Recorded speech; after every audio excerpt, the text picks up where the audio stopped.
Assalamualaikum warahmatullahi wabarakatuh. Salam sejahtera, sareng rahmat, sareng berkah ti Allah subhanahu wa ta'ala. Mimitina hayu urang nyanggakeun rasa syukur ka Gusti anu maha suci Allah subhanahu wa ta'ala. Kusabab ku rahmat sareng kurniana urang tiasa kumpul dina acara anu bahagia ieu dina kaayaan anu sehat. Sholawat serta salam mugia salamina dilimpahkeun ka junjungan urang Nabi Agung urang Nabi Muhammad sallallahu alaihi wasallam, ka kulawargana, rerencangan sareng umatna. Mudah-mudahan urang kalebet kana eta. Bapak guru anu dipika cinta sareng rerencangan anu koring reus. Nami abdi Alida Zahra Febriana di kelas 11 MIPA hiji. Dina kasempatan ieu kuring bade ngadugikeun biantara anu judulna buku sumber ilmu. Babaturan anu bagja maca cenah seueur anu janten jandela dunya. Kunaon ya? Sabab buku teh ibarat jandela anu fungsina pikeun kengingkeun informasi atanapi ningali dunya luar.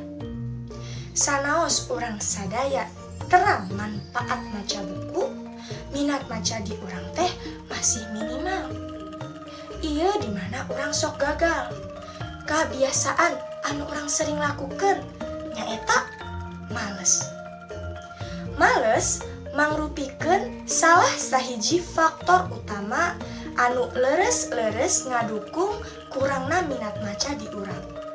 Males teh mangrupikeun hiji panyakit anu bahaya pisan. Kusabab males teh teu tiasa diubaran. Kecuali ayana niat anu kuat dina diri urang. Hanjakalna urang langkung paduli main tibatan maca. Nalika urang bebas atanapi kosong, urang henteu nganggo waktu eta pikeun maca. Rerencangan anu dipika cinta dina zaman anu canggih ayeuna seolah-olah urang dimanjakeun ku fasilitas teknologi informasi anu gampang aya sapertos handphone, tablet, laptop, internet, sareng anu sanes. Lamun aya gangguan dina ngerjakeun PR, muka wae Google dina smartphone atanapi tablet anjeun. Hoyong milarian materi pokok, muka wae Google. Sadaya tiasa masalah direngsekeun ku Google. Google ngarobah kana sagala terang pikeun urang. Hiji dinten, amun kiridit internet urang kosong, urang bingung. Da urang moal tiasa muka Google anu pinter. Sigana urang hilap yen masih seueur sumber pangatahuan anu sanes selain Google. Salah sahijina nyaeta buku.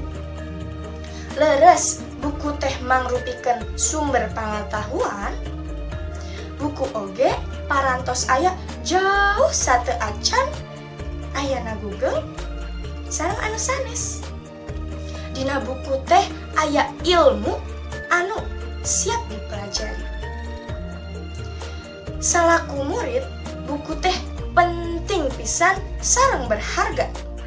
Kusabab tina buku urang tiasa diajar rupa-rupa ilmu. Tina buku urang diajar ilmu sapertos literatur, sejarah, ekonomi, matematika, fisika, sareng anu sanes. Buku teh penting pisan ditanglungtikeun. Kusabab dina buku aya mutiara anu hargana teu tiasa dibandingkeun. Kusabab eta cintai buku anjeun sareng baca buku anjeun. Buku henteu ngan diukur dipajang di perpustakaan. buku aya di dieu pikeun dimaca sareng diajar. Sabab dina buku teh aya harta karun anu hargana geus pasti berharga. Babaturan anu dipika cinta dina akhir biantara kuring ngajak babaturan hayu urang resep maca buku. Kusabab buku teh mangrupikeun sumber pikanyahoan. Buku teh mangrupikeun sumber informasi. Teknologi informasi anu aya di dunia. Kitu biantara ti kuring beki kirang nyungkeun hampura. Kuring oge ngan ukur manusia anu teu lepas tina dosa.